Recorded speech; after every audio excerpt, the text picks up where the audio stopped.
अस्सलाम वालेकुम फ्रेंड, क्या हाल है। मैं आज सब्ज़ी की दुकान पे आया हूँ। तो यहाँ पर मुझे ये देखें नींबू मिले हैं बड़े बड़े। और आपको मालूम है कि 2 महीने के बाद रमज़ान आने वाला है और रमज़ान में यही नींबू जो है ना, क्या रेट है इसका? 120 रुपये किलो है जी। ये देखें एक नींबू 50 ग्राम का है। 50 ग्राम का है, करना वजन ज़रा। 150 ग्राम का एक नींबू 150 ग्राम का है जी। देखें और इसमें कितना रस है, एक काटना।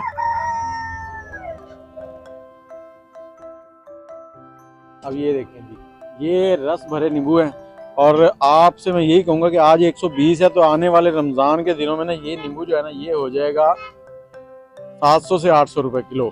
तो अभी से इसका जूस निकाल के रख लें। तो मैं आज लेके जा रहा हूँ, आपको बताता हूँ जूस कैसे निकलेगा इसका और कैसे आप इसको सेव कर सकते हैं। तो चलें तोल दें जी। ये कितने हैं आपके पास? चलो सारे ही तोल दो जी। अब 5 किलो 500 के हैं और 5 किलो में आपका पूरा रमज़ान निकल जाएगा अगर आपकी फैमिली में 4 मेंबर हैं घर पे। तो यहाँ पर आपने सबसे पहले तो इसको ला के धो लेना है। धोने के बाद इसको खुश्क कर लेना है ताकि इसके छिलकों के ऊपर कोई भी पानी लगा हुआ ना हो। इसके साथ ही आप कमेंट सेक्शन में मुझे ये बताएं कौन से शहर में बैठ के हमारी वीडियो देख रहे हैं। तो इसको इस तरह से हमने 2 हिस्सों में काट लेना है और इसके बाद आपने निकालना है इसका जूस। आप इसको लीमू जिससे निचोड़ते हैं उसकी मदद से भी निकाल सकते हैं। और अगर लीमू आपके पास इस तरह के बड़े साइज़ के आ जाएं तो आप इस तरह का एक मशीन इस्तेमाल कर सकते हैं जूस निकालने वाली। ये अमूमन हर घर में मौजूद होती है माल्टों के जूस निकालने के लिए। और अगर आपके पास ये मौजूद ना हो तो मैं आगे चल के आपको ये भी बता दूंगा कि आप हाथ की मदद से कैसे बड़े लीमुओं का रस निकाल सकते हैं।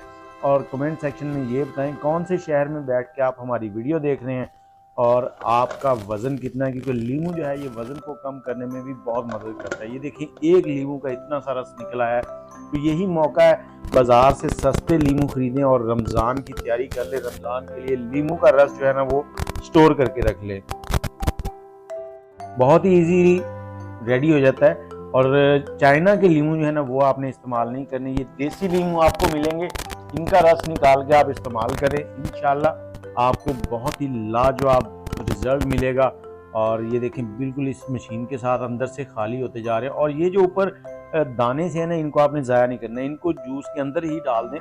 और इसको स्टोर कैसे करना है वो भी मैं आपको बताता हूँ। आपने इसमें कोई केमिकल नहीं शामिल करना। और अगर हाथों की मदद से निकालना है तो इस तरह से ग्लव्स पहन के आप इसको इजीली निचोड़ सकते हैं। ये देखें बिल्कुल इसका बहुत ही आराम से रस निकल आता है, आपको किसी मशीन की ज़रूरत नहीं है।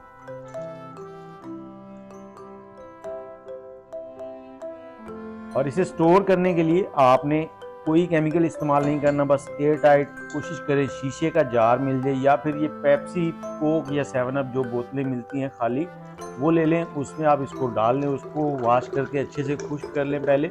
और इसमें डालकर आप रख लें, फ्रीज़र में रख दें ऊपर वाले खाने में जहाँ बर्फ़ जमती है। तो नीचे नहीं रखना, बर्फ़ वाले खाने में रखें। जैसे ही रमज़ान आएगा तो 100 रुपये किलो वाले लीमू का रस इस्तेमाल करें। ये मैंने 5 किलो लीमू लिए थे, इनमें से मेरा 2.5 लीटर जो है वो लीमू का रस